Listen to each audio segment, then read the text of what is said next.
President ట్రంప్కు NATO దేశాలు మరోసారి shock ఇచ్చాయి. ఇప్పటికే ట్రంప్ వర్సెస్ నాటో జరుగుతున్న వ్యవహారం అంతా నేను చాలాసార్లు చెప్పాను. ఇప్పుడు లేటెస్ట్ కాన్ఫ్లిక్ట్ ఏంటి అంటే ఇరాన్ను నావల్ బ్లాకేడ్ చేశాడు ట్రంప్.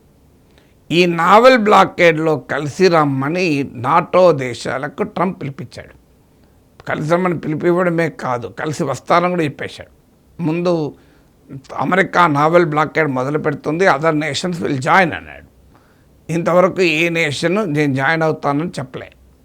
పైగా నాటోలో కీలకమైన బ్రిటన్, ఫ్రాన్స్ దేశాధినేతలు మేము ఈ బ్లాకేడ్లో చేరము, అంటే ఇరాన్పై అమెరికా జరుపుతున్న ఈ యుద్ధంలో మేము చేరము. ఫైటింగ్ కనుక క్లోజ్ అయ్యాక, యుద్ధం ఆగిపోయాక, అమెరికా ఇరాన్ల మధ్య డీల్ కుదిరాక అప్పుడు స్ట్రెయిట్ ఆఫ్ హార్మోజ్ను ఎలా గమన్ చేయాలి అనే అంశం పైన డిప్లొమసీలో మేము భాగమవుతాం, మేము వార్లో భాగం కాము అని బ్రిటన్, ఫ్రాన్స్, యూరోపియన్ నాటో అలై స్పష్టంగా చెప్పేశారు. సో మేము ఇందులో భాగస్వాములం కాము అని. ఏంటి తేడా?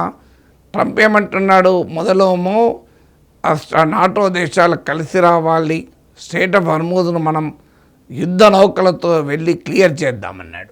ఎవరు రాకపోతే ఏమన్నాడు? అసలు నాటో అవసరం ఏంటి, మేము ఒక్కరమే చేయగలం, అమెరికా మిలిటరీ పవర్ ముందు ఇరాన్ ఎంత, అసలు నాటో ఎంత, అమెరికా లేకపోతే నాటో ఎక్కడ అంటూ నాటో దేశాలు మిమ్మల్ని ఎవడడిగాడు అంటూ మళ్ళీ తిట్టిపోశాడు. అడిగింది ట్రంపే, వాడు రానంటే తిట్టింది మళ్ళీ ట్రంపే. ఎవడడిగాడని చెప్పి తిట్టాడు. తిట్టిన తర్వాత నాటో దేశాలకు ఇంకోటి కూడా చేశాడు, మాకు అవసరమే లేదు స్ట్రెయిట్ ఆఫ్ హార్మోజ్ ద్వారా మేమేమి ఆయిల్ కొనము, గ్యాస్ కొనము, అసలు మేము గల్ఫ్ దేశాలపైనే ఆయిల్ అండ్ గ్యాస్కి ఆధారపడలేము, మీకు కావాలంటే అమెరికా దగ్గర కొనుక్కోండి, మా దగ్గర పుష్కలంగా ఉంది, కాదంటే కాస్త ధైర్యం తెచ్చుకొని వెళ్ళి తీసుకొచ్చుకోండి స్ట్రెయిట్ ఆఫ్ హార్మోజ్ నుంచి అన్నాడు. సో అందువల్ల మీకు ధైర్యం లేదు, మీరు పిరికి వాళ్ళు, అందువల్ల కావాలంటే అమెరికా దగ్గర రండి, మీకు సప్లై చేస్తామన్నాడు. సో దాని తర్వాత మళ్ళీ ఇప్పుడు స్ట్రెయిట్ ఆఫ్ హార్మోజ్ను క్లియర్ చేయడానికి మిలిటరీని పంపకుండా ఎకనామిక్ వార్ మొదలుపెట్టాడు. ఎందుకంటే మిలిటరీ వార్ చేస్తాను, power plant day, bridges day, strait of Hormuz Iran free చేయకపోతే పేలిపోతుంటాయి విద్యుత్ ప్లాంట్లు, కాలిపోతుంటాయి, కూలిపోతుంటాయి బ్రిడ్జ్లు అంటూ బెదిరించాడు. సో ఇప్పుడు అది కూడా అయిపోయింది. ఇప్పుడు ఏమంటున్నాడు? ఎకనామిక్ వార్, మిలిటరీ వార్ కాదు అంటూ ఇరాన్ను నావల్ బ్లాకేడ్ చేశాడు. నావల్ బ్లాకేడ్ అంటే ఏంటి? నావల్ బ్లాకేడ్లో ట్రంప్ ఏం చేస్తున్నాడు, దాని పర్యవసనాలు ఏంటి, ఇరాన్ ఎలా రెస్పాండ్ కావచ్చు, నావల్ బ్లాకేడ్ సవాళ్ళు ఏంటి, ఎదుర్కొనే సవాళ్ళు, అమెరికా ఎదుర్కొనే ఛాలెంజెస్ ఏంటి అనేది నేను సెపరేట్ వీడియోలో స్పష్టంగా చెప్పాను. అది ఆల్రెడీ ట్రెండింగ్గా ఉంది.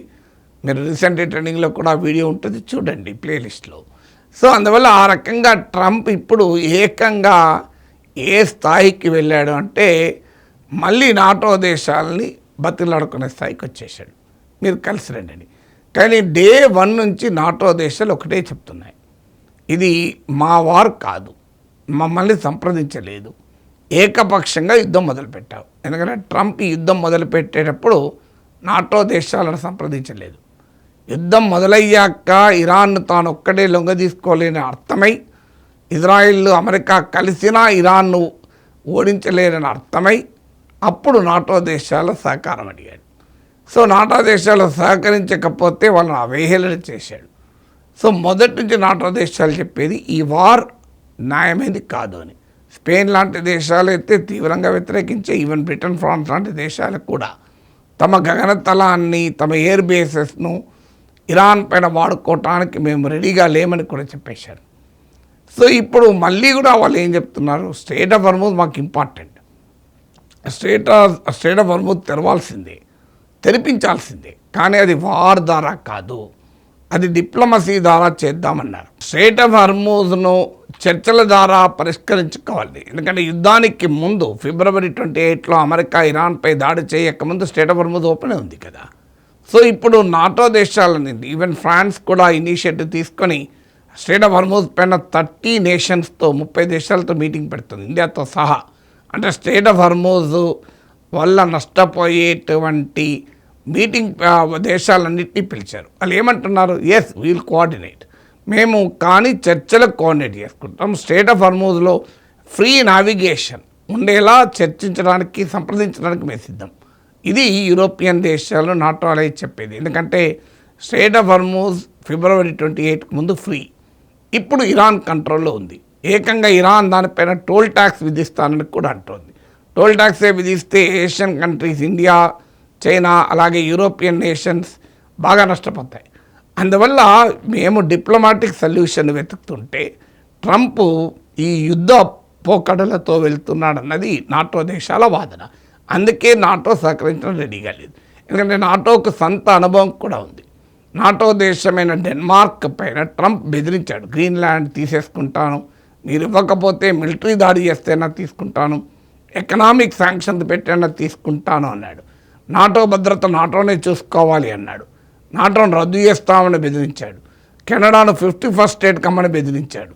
సో ఈ అనుభవాలన్నీ ఉన్న తర్వాత నాటోను మళ్ళీ ప్రెసిడెంట్ ట్రంపే కాదు, వైస్ ప్రెసిడెంట్ జేడీ వ్యాన్స్ కూడా యూరోప్ను హ్యూమిలియేట్ చేస్తూ మాట్లాడాడు. యుక్రెయిన్ విషయంలో రష్యాకు అనుకూలంగా మాట్లాడాడు. యుక్రెయిన్ వార్కు సపోర్ట్ చేయడాన్ని తగ్గించేశాడు, ఆల్మోస్ట్ ఆపేశాడు. ఇవన్నీ చూశాక నాటో దేశాలు ఇంకా ట్రంప్ను ఎలా నమ్ముతాయి?